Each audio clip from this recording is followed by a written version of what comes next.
The editorials in Question Bank for 13th October 2016.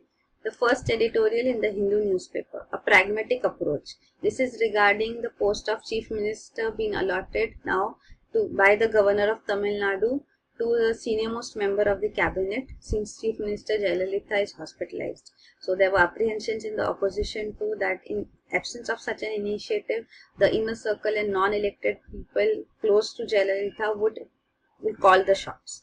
So now this is a welcome initiative. Also, the editorial says that given the constitutional barrier, you cannot question the actions of the governor. So governor has done this as per the aid and advice of the Council of Ministers headed by Chief Minister has to be accepted. So there has been a precedent of such a case too in 1984 when the governor had done a similar initiative. A member of the cabinet was allotted the portfolio in the absence of the chief minister, and this is used as a judicial precedent too, which has been used by the governor too, so it is acceptable. There's nothing more in this editorial more than this. The next editorial is Stop the Saudi War in Yemen. This is regarding the incessant bombing by Saudi in Yemen, which is its neighbor. Saudi entered the Yemeni crisis and civil war in March 2015, and since then it has been incessantly bombing Yemen. We have seen recently news also that a mourning means somebody had died and they were mourning. This hall was attacked by the Saudi missiles and it resulted in around 140 people dying and many have been injured. More than 500 injured. So it has caused a severe blow to Yemen economy and the people are suffering. Many of them, more than 50% is said, are undernourished. Children are undernourished. They do not get sufficient food. So the crisis is escalating and Saudi claims that it is fighting for the internationally acknowledged government of Yemen. The president who has left the capital and presently is in Aden. He was also given asylum in Riyadh in Saudi Arabia. So they say they are fighting on behalf of him to safeguard the government, but the truth is they are fighting against the Houthi rebels who have taken over the governance in the country, Yemen, and these Houthi rebels are Shias and Sunni Shia conflict, which is the long-running conflict between Saudi Arabia and Iran, being Sunni and Shia respectively. So Houthi rebels, Shias are considered as proxies of Iran in Yemen. So that is the reason why Saudi Arabia has entered the war to safeguard its own regional dominance. It does not want proxies of Iran, Shias in its backyard, Yemen being its close neighbor.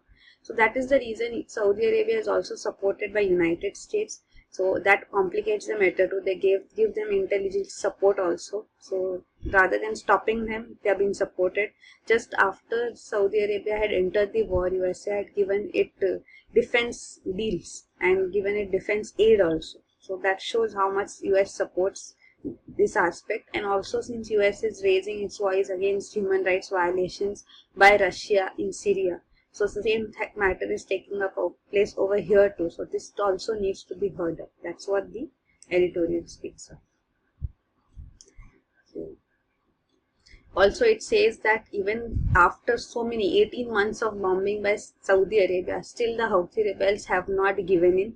They are still powerful in their region. So this bombing has been futile, both from the perspective of Saudi Arabia and the people are suffering. So neither the human suffering nor the futility of the campaign has compelled Saudi Arabia to look for other solutions. That's what it says. Next, looking at the question bank for 13th October 2016.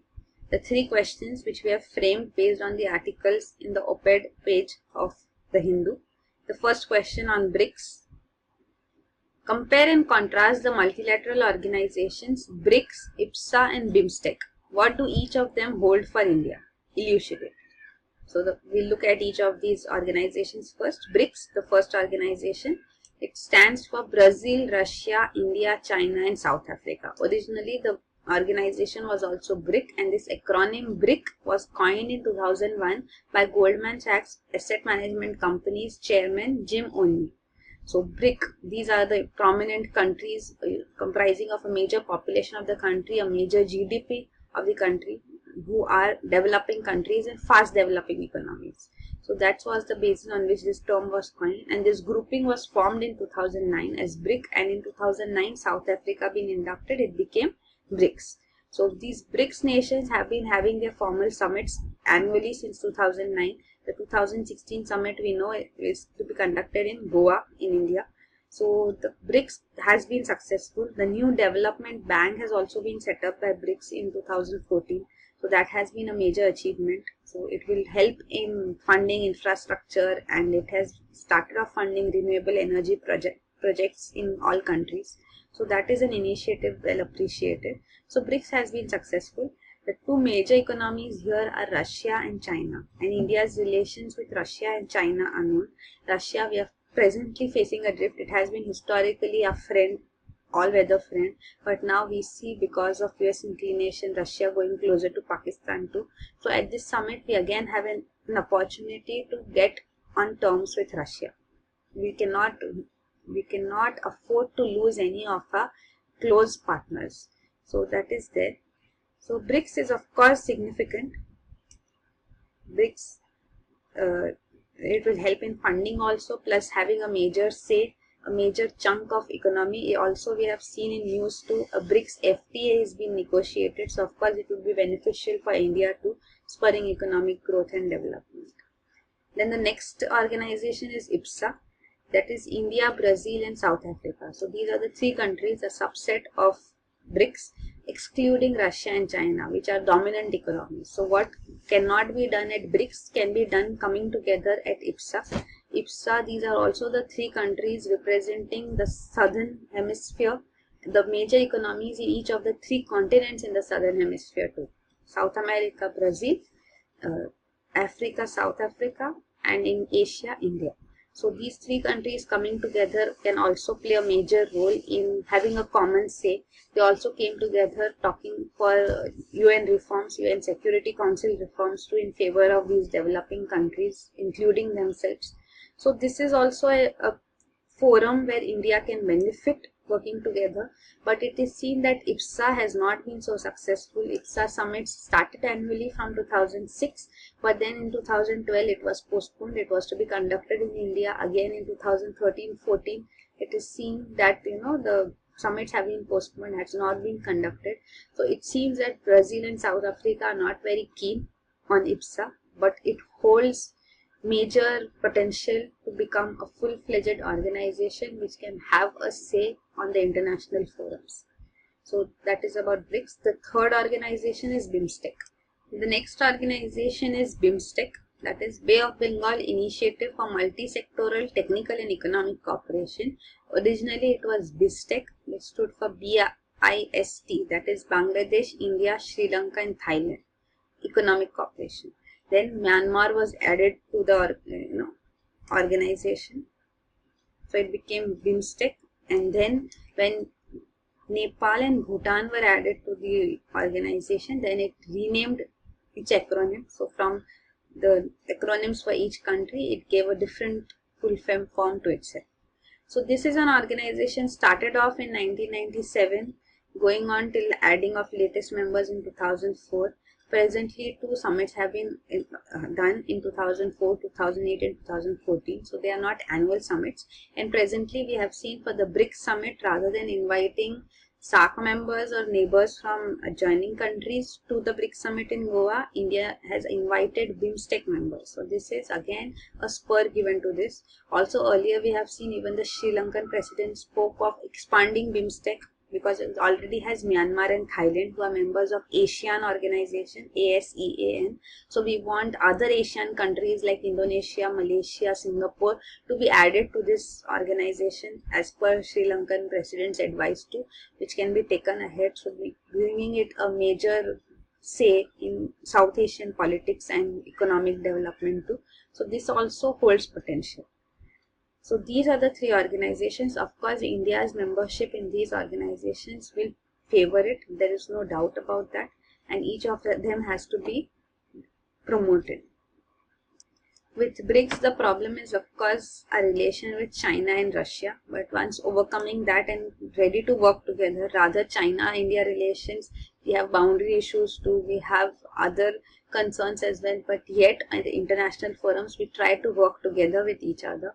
So that is, BRICS is a major forum which allows us to do so, keeping our differences behind. So of course it should be encouraged.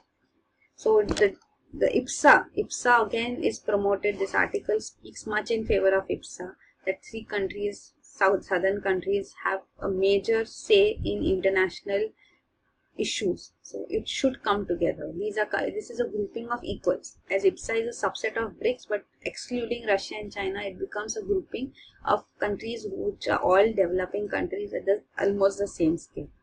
So concluding, it says that along with BIMSTEC, IPSA points to the multiple collateral possibilities at BRICS Summit in Goa and to a new moment that may seem to recalibrate Indian foreign policy. So all these three organizations should work together. Each should be prominently promoted so that India can benefit from all.